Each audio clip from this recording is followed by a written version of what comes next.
नमस्कार, Dayanand online classes में आपका अभिनंदन करता हूं। पिछली क्लास में हम पढ़ रहे थे प्राचरण दाब। आज जो 2 नंबर टॉपिक है क्वथनांक का यूनियन, उसकी हम चर्चा करेंगे।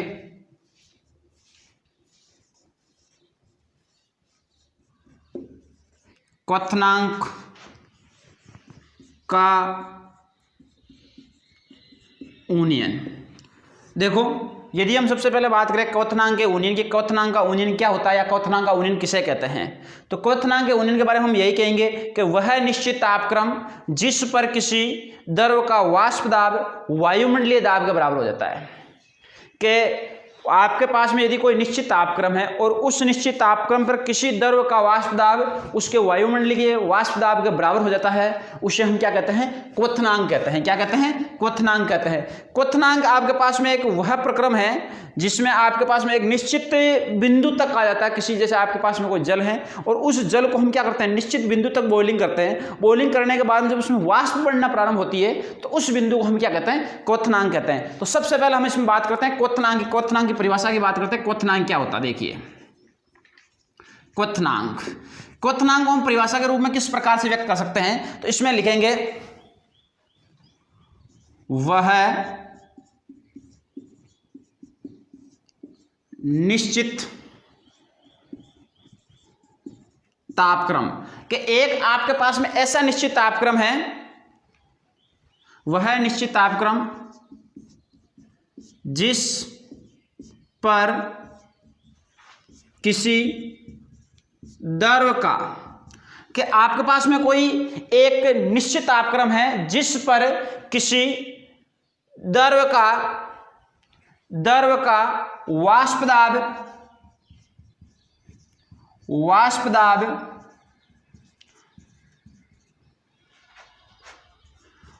दाब वायुमंडलीय, वह निश्चित तापक्रम जिस पर किसी द्रव का वाष्प दाब वायुमंडलीय दाब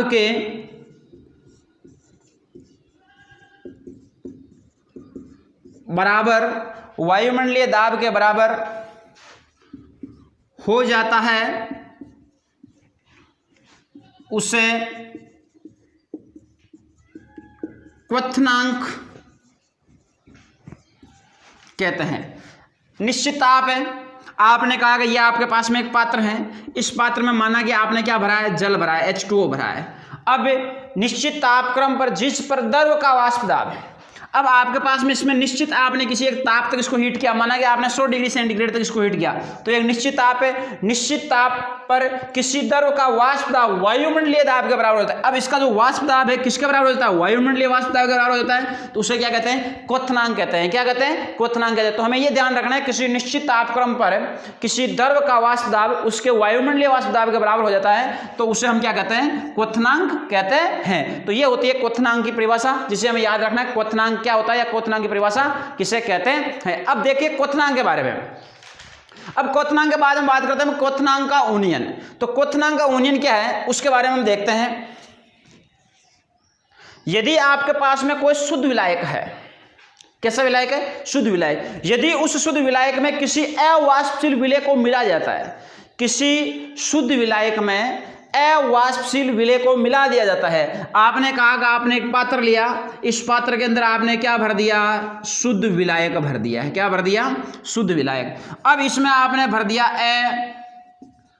अवाष्पशील विलय। क्या भरा, अवाष्पशील विलय। तो क्या कहते हैं कि जब किसी शुद्ध विलायक में अवाष्पशील विलय मिलाया जाता है तो विलयन का क्वथनांक, तो इस कंप्लीट विलयन का क्वथनांक, इस विलयन का क्वथनांक क्या बन गया, ये तो क्या था, विलायक, ये क्या है, विलय, और ये क्या है, विलयन। तो इस विलयन का क्वथनांक, तो विलयन का क्वथनांक शुद्ध विलायक की तुलना में क्या होता है, बढ़ जाता है। इसकी तुलना में क्या हो जाता है, इसका बढ़ जाता है, जिसे कहते हैं क्वथनांक का यूनियन। सिंपल से शब्दों में देखिए बेटा, यदि हम बात करें, हम एग्जाम्पल के तौर पर बता रहा हूं, माना कि आपके पास में ये एक पात्र है, इस पात्र में आपने भरा है NS शुद्ध जल। क्या भरा है? शुद्ध जल, H2O भरा है। ठीक है ये, और इसमें आपने ये भर दिया H2O। अब कहते हैं इसके अंदर आपने डाला NaCl, क्या डाला NaCl, नमक डाल दिया, तो इसमें घुलने की क्षमता है, इसमें घोलने की क्षमता है। ये क्या है विलय, ये क्या है विलायक। इन दोनों से बना हुआ जो ताजा मिश्रण है वे क्या है विलयन। तो जो शुद्ध विलायक का क्वथनांक था, इसका किस निश्चित क्वथनांक है, इसका निश्चित क्वथनांक है, इसका निश्चित। तो शुद्ध विलायक का क्वथनांक था, उसमें आपने विलय मिला दिया, और विलय मिलाने के बाद में जो विलयन है, इस विलयन का क्वथनांक शुद्ध विलायक की तुलना में क्या होता है बढ़ जाता है। माना कि इसका क्वथनांक है 90 डिग्री सेंटीग्रेड, तो इसका क्वथनांक कितना हो जाएगा 100 डिग्री सेंटीग्रेड। तो शुद्ध विलायक की तुलना में किसका क्वथनांक बढ़ा, विलयन का क्वथनांक बढ़ गया। उससे हम क्या कहेंगे क्वथनांक का उन्नयन कहेंगे। क्या कहेंगे क्वथनांक का उन्नयन। जिसका बढ़ा है क्वथनांक का उन्नयन, किसका बढ़ा है विलयन का बढ़ा, तो उसे बोलेंगे क्वथनांक का उन्नयन। तो ये चीज हमें पता होनी चाहिए क्वथनांक का उन्नयन क्या है। तो जब किसी शुद्ध विलायक में अवाष्पशील विलय मिलाया जाता है तो विलयन का क्वथनांक शुद्ध विलायक की तुलना में बढ़ जाता है, जिसे क्वथनांक का उन्नयन कहते हैं। इस क्वथनांक के उन्नयन को हम डेल टीबी से दर्शाते हैं। किसे दर्शाते हैं डेल टीबी से। तो इसकी परिभाषा हम इस प्रकार से लिखेंगे क्वथनांक के उन्नयन की। क्वथनांक के उन्नयन की परिभाषा में यह लिखना है किसी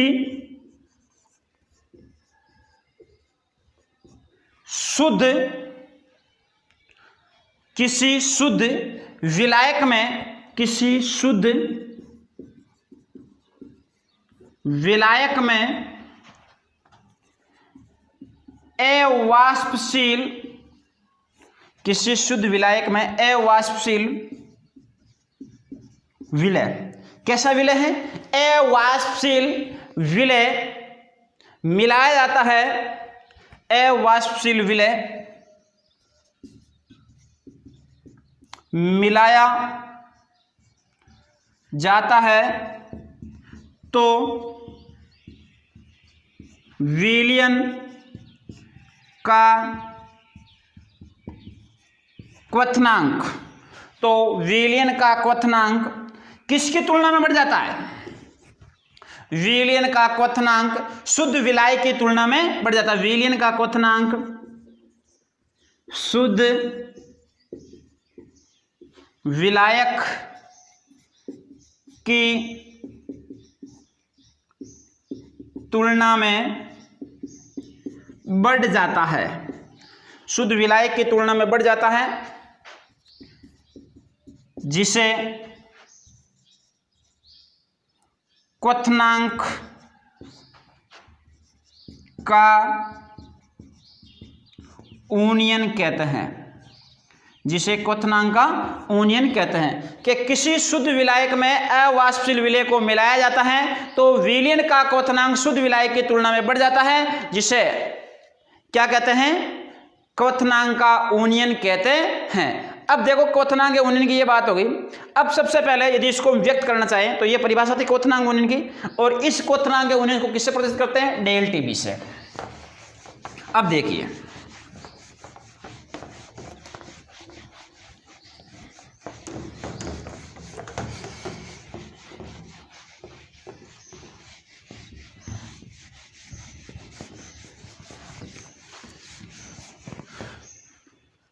देखिए प्रिय विद्यार्थियों,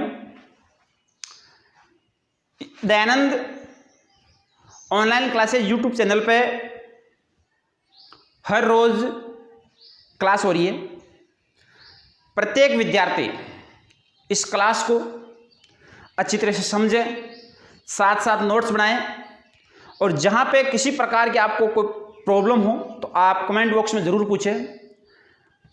ये आपके फायदे के लिए ही है कि राज्य सरकार और केंद्र सरकार द्वारा कोविड की कितनी भी लंबी लॉकडाउन रह सकता है कोविड के तहत, और लंबे लॉकडाउन के कारण सबसे ज़्यादा शिक्षा का क्षेत्र ही पिछड़ रहा है। तो इस शिक्षा को सुचारू रूप से बनाए रखने के लिए आप सभी विद्यार्थियों को इस YouTube चैनल पे लगातार बने रहना है, और साथ साथ में अपनी तैयारी लगातार रखनी है, जिससे जैसे ही स्कूल ओपन होगी आपकी क्लास यथावत लग जाएगी और साथ साथ में आपको जो चीज़ पहले कराई हुई है उनका आपको बेनिफिट होगा। इसलिए आप कंटिन्यू इस यूट्यूब चैनल पर बने रहें। अब देखिए, यदि हम क्वथनांक यूनियन की बात करते हैं तो क्वथनांक यूनियन में क्या है, सबसे पहले हम इसको दर्शाते हैं डेल टीबी से। किसे दर्शाते हैं? डेल टीबी से।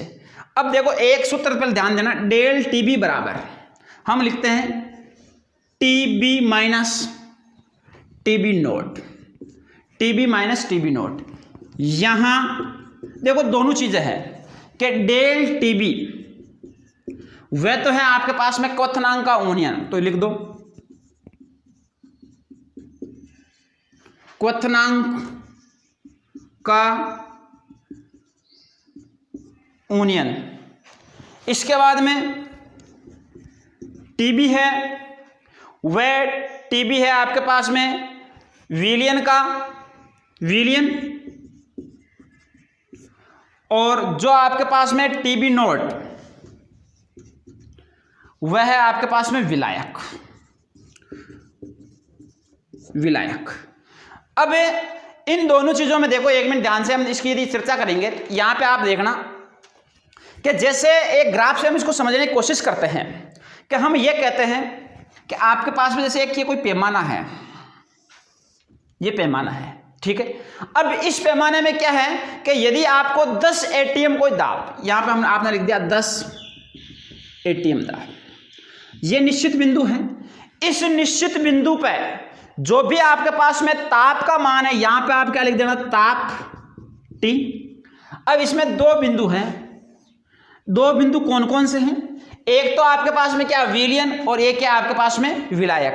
तो विलियन और विलायक की यदि हम प्रकृति की बात करते हैं कि विलियन और विलायक क्या है, सबसे पहले क्या है आपके पास में विलायक और उसके बाद में क्या है विलियन। तो आप यहां पे लिखोगे डेल टीबी नॉट और डे टीबी, ये दोनों चीजें, इन दोनों का जो अंतर होगा उस अंतर को हम क्या कहेंगे, क्वथनांक का यूनियन कहेंगे, डेल टीबी कहेंगे। क्या कहेंगे? Del TB. कि आपने जो मात्रा ली है विलायक की, अब विलायक की तुलना में किसका क्वथनांक बढ़ जाता है? विलियन का क्वथनांक बढ़ जाता है।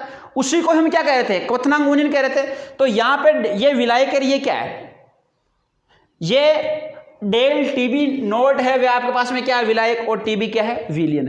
तो इन दोनों के बीच का जो अंतर है उसी को हम क्या कहते हैं, क्वथनांक यूनियन कहते हैं। आपने ये लिखा है डेल टीबी बराबर टीबी माइनस टीबी नोट, यानी जो विलायक और विलियन है इन दोनों का अंतर है, उसी को हम क्या कह रहे हैं, क्वथनांक यूनियन कह रहे हैं। इसके बाद में आपके पास में ये वाष्प दाब हो जाएगा, जितना भी होगा इसको आप क्या दर्शा देना, वाष्प दाब, और ये क्या हो जाएंगे, निलंबन हो जाएगा यहाँ पे। तो ये चीजें आपको केवल ध्यान रखनी है। अब देखो इसको आगे यदि सरल करते हैं हम कि डेल टीबी बराबर टीबी माइनस टीबी नोट है। अब इसमें हम ऐसा कह सकते हैं कि डेल टीबी बराबर टीबी नोट माइनस है, तो डेल टीबी क्वथनांक का यूनियन है, टीबी विलियन है और टीबी नोट क्या है, विलायक है। अब देखो क्वथनांक के यूनियन की यदि हम बात करें तो यहां पे आपको एक पंक्ति लिखनी है, उसमें यह ध्यान देना है, क्वथनांक का यूनियन, क्वथनांक का यूनियन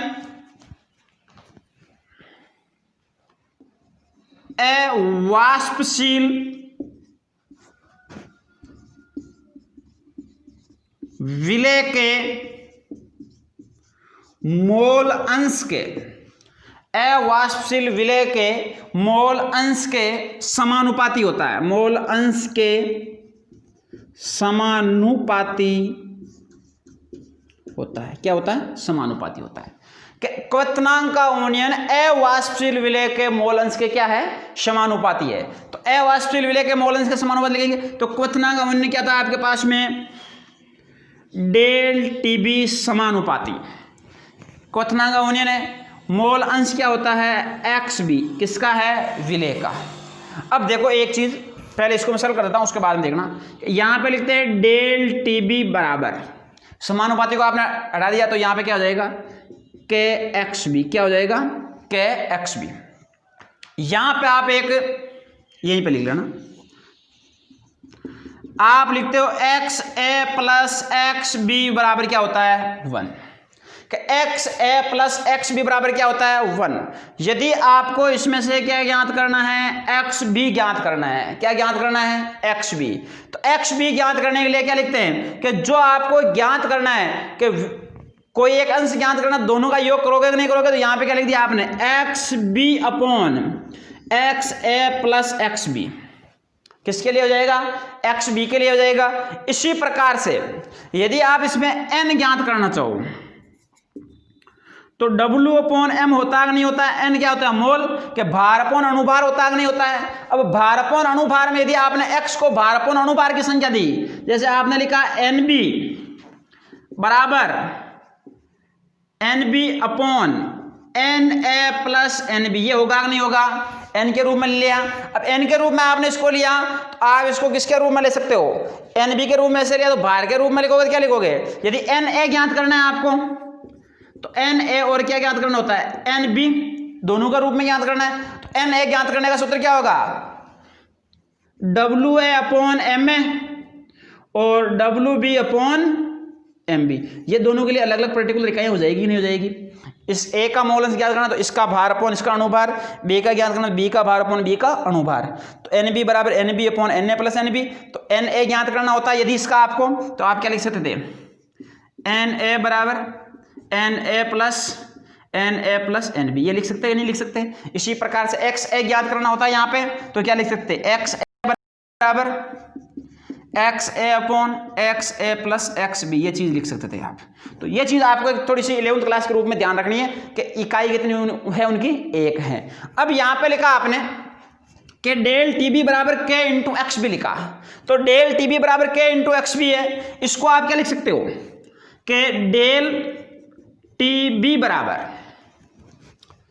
अब किसका मान K तो K की जगह आ जाएगा, किसका मान लिखना है आपको XB का मान रखना है, किसका मान रखना है XB का।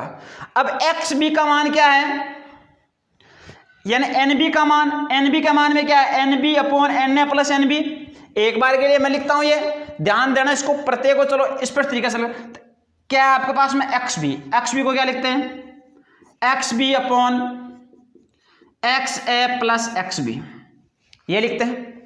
अब वापस इसको सरल करें तो इस XB की जगह क्या लिखेंगे हम NB के रूप में, फिर Na और NB का क्या लिख देंगे हम मान लिख देंगे। तो यहां पे देखो डेल TB बराबर K, आपने यहां पे क्या माना XB, इसको किसके रूप में लिखा NB के रूप में, तो यहां पे क्या लिख देना NB अपॉन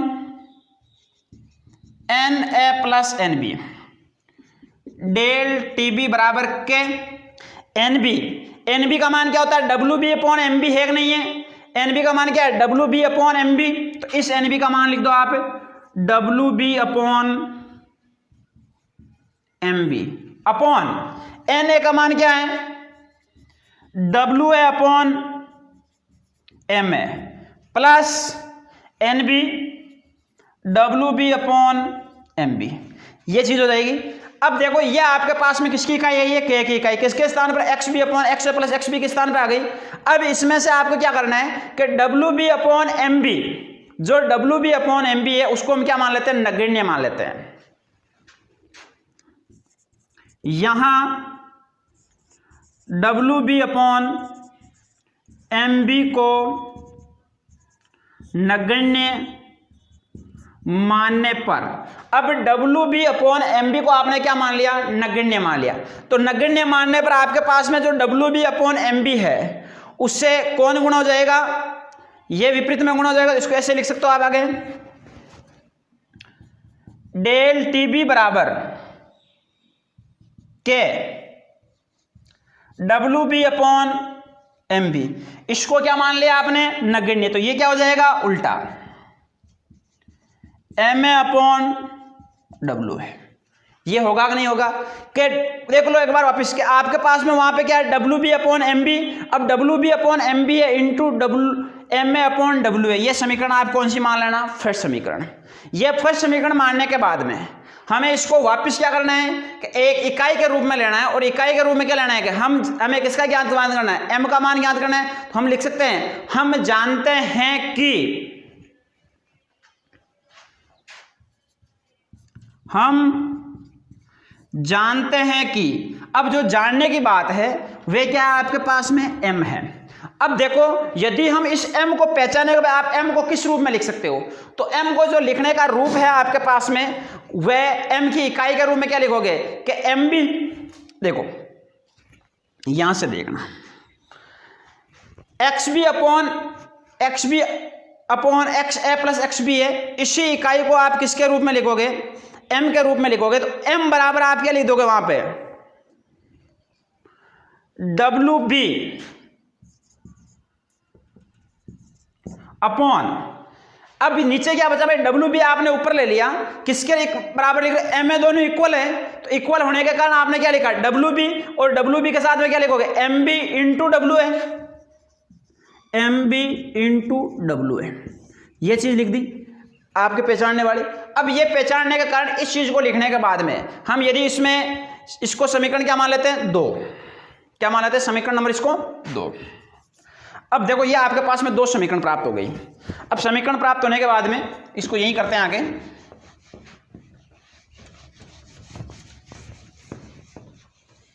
समीकरण 1 और समीकरण 2, ये दोनों समीकरण प्राप्त हो जाती है।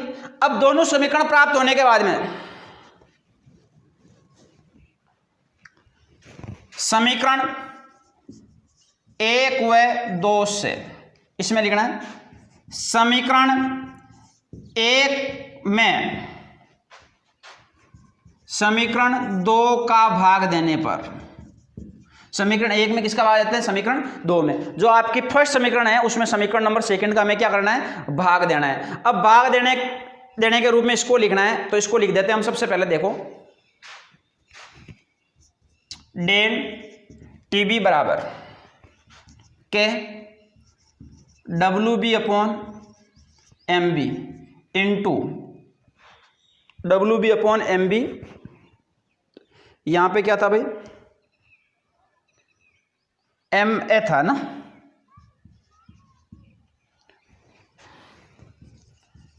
MAW है। ये तो आपके पास में कौन सी समीकरण आ गई फर्स्ट नंबर समीकरण आ गई। अब फर्स्ट नंबर समीकरण आने में इसमें समीकरण कौन सी लिखनी है हमें आगे इंटू में सेकंड नंबर समीकरण लिखनी है, इंटू नीचे आएगा तो सीधा ऊपर ले लेते हैं इसको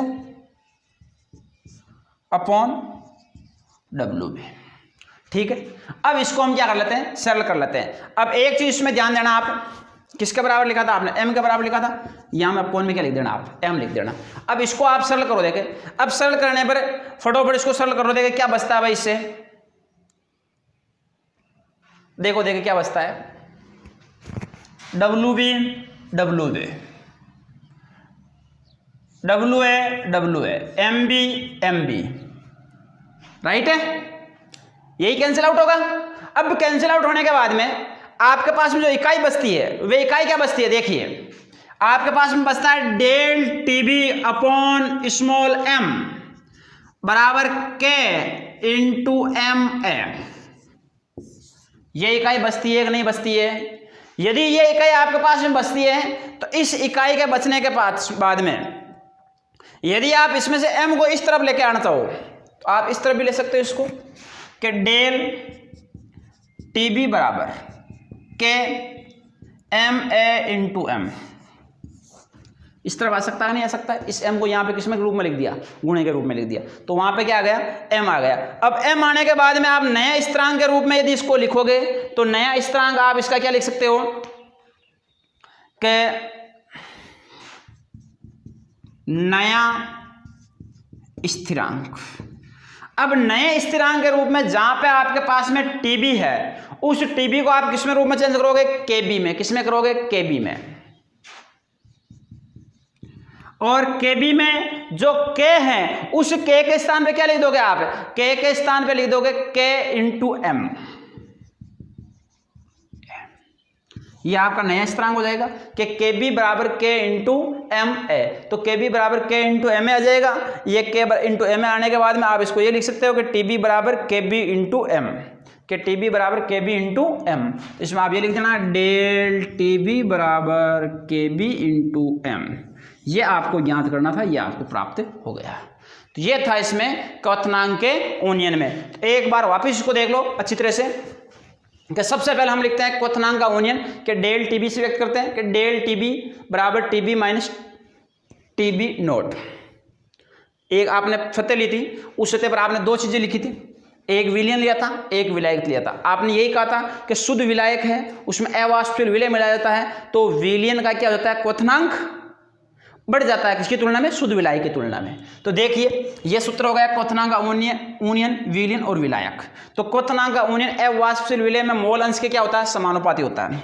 डेल टीबी एक क्वथनांक का यूनियन अवाष्पशील विलय क्या एक्स बी इसके समानुपाती है। आप ये लिख सकते हो कि समानुपाती को हटाने के लिए क्या लिखा है, के स्थिरांक के रूप में आ जाएगा। अब यदि हम लिखते हैं एक्स ए प्लस एक्स बी बराबर कितना होता है, एक होता है। यदि आपको एक्स बी ज्ञात करना होता है एक्स बी अपॉन एक्स ए प्लस एक्स बी हो जाता है। इसको आप एक्स ए ज्ञात करो तो इस रूप में लिख देना, एन क्या होता है, मोल भार अपॉन अणुभार। अब भार अपॉन अणुभार में लिखा इस प्रकार से क्या आ जाएगी, एक के रूप में ये आ जाएगा। यदि आप Na का ज्ञात करोगे तो Na का भार अपॉन Na का अणुभार, Nb का भार अपॉन Nb का अणुभार हो जाएगा। तो यहाँ पे क्या लिखा आपने, तो डेल टीबी बराबर के एक्स बी अपॉन एक्स ए प्लस एक्स बी। यहाँ पे देखिए यदि इसको आपने वापस n के रूप में लिख दिया, अब लिखा डेल टीबी बराबर के Nb का मान ये था, Na का मान ये है, Nb का मान ये है। अब यहाँ पे हम क्या मान लेते हैं, इसको क्या मानते हैं, नगण्य मानते हैं। नगण्य मानने के रूप में हम क्या लिखेंगे, देखिए ध्यान से, यहाँ पे क्या है डेल टीबी बराबर के, तो ये क्या हो जाएगा W B upon M B, ऊपर जाएगा उल्टा हो जाएगा, क्या हो जाएगा into M A upon W A. समीकरण नंबर 1 हम जानते हैं कि m बराबर क्या होता है, W B upon M B into W A. समीकरण नंबर 2, समीकरण नंबर 1 और 2 को सरल करते हैं, अर्थात समीकरण 1 में समीकरण 2 का भाग देते हैं। तो भाग देने पे क्या है, डेल टीबी के अपॉन में क्या जाएगा, m बराबर के, ये समीकरण लिखी इंटू बटे में आएगी, ऊपर जाएगी तो उल्टी हो जाएगी, तो W B upon W B into W A upon W B आपस में कैंसिल आउट हो जाएंगे, क्या बचेगा m है।